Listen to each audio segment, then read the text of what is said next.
I've polished this area here, but the reason I'm doing this segment is because I've said it before and I'll say it 1,000 times.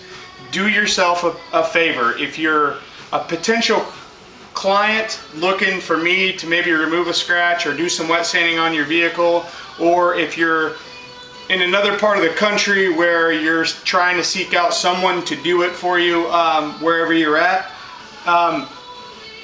just do yourself a favor and look at the wet sanding, the areas that have been wet sanded on your vehicle after it's done. Look at it in different light and make sure that your detailer or your body shop or whatever removed all of the wet sanding scratches. I mean, it doesn't take a whole lot of extra effort for the detailer or body shop person or whatever to just do a little bit of extra looking and maybe a little bit of extra polishing.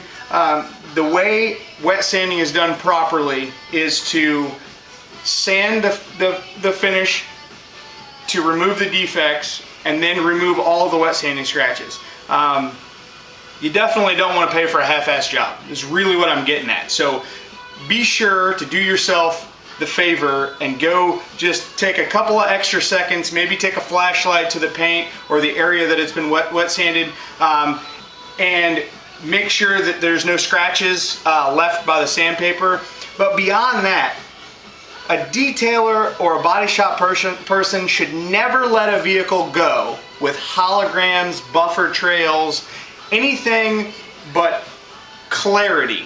You want clarity in the paint. Inspect your paint, the freshly painted areas from a body shop, the after of, you know, if you've had something polished, inspect it in the sun.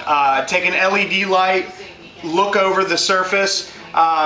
If you're getting any of that stuff, talk to the detailer or the body shop person and say, hey, look, this is, you know, unless you've had a conversation prior for industry standard. If you have had a conversation about industry standard and you're okay with that, then that's fine. Personally, I provide the highest quality service available, and my reputation is based on the last detail that I've done. So I just wanted to make it clear that you should inspect your paint before you take it back and before you pay.